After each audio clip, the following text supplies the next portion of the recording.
Yes, watch out mga kamaster. So para malaman natin yung views natin kung sa subscriber ba or sa hindi subscriber, punta tayo sa Google Chrome.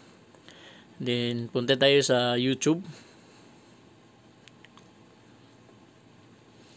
Then yan, nasa YouTube channel ka na.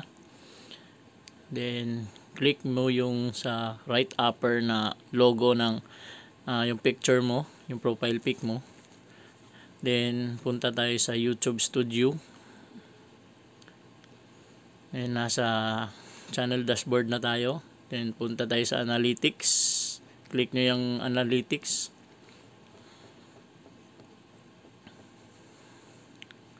So dito natin makikita yung views natin mga kamaster.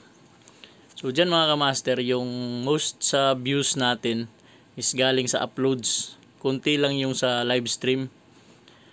So dun tayo sa advance.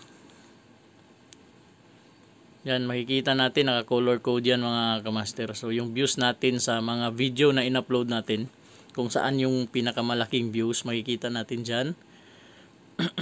Then punta tayo sa geography. Dyan sa geography, malalaman natin kung saang country ka may pinakamalaking views.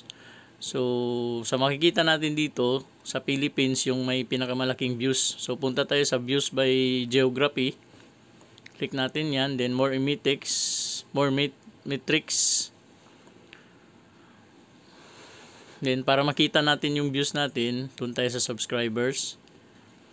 Yan. So makikita natin dyan kung ilang views yung sa per country.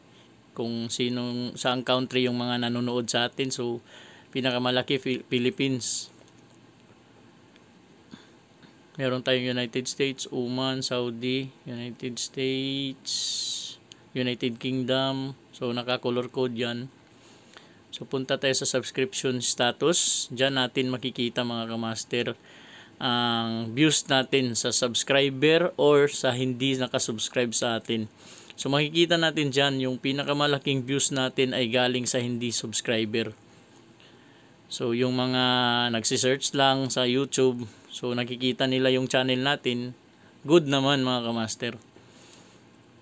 So yung sa views natin sa subscriber, so nasa 1.9. Yung sa hindi subscriber, nasa 5.6 mga kamaster. So mas malaki yung views sa hindi subscriber mga kamaster. Marami pa akong tutorial na i-upload para laging updated. So mag-subscribe, like, and share. Then notification bell to all para updated sa lahat ng mga videos na i-upload ko mga kamaster. Salamat!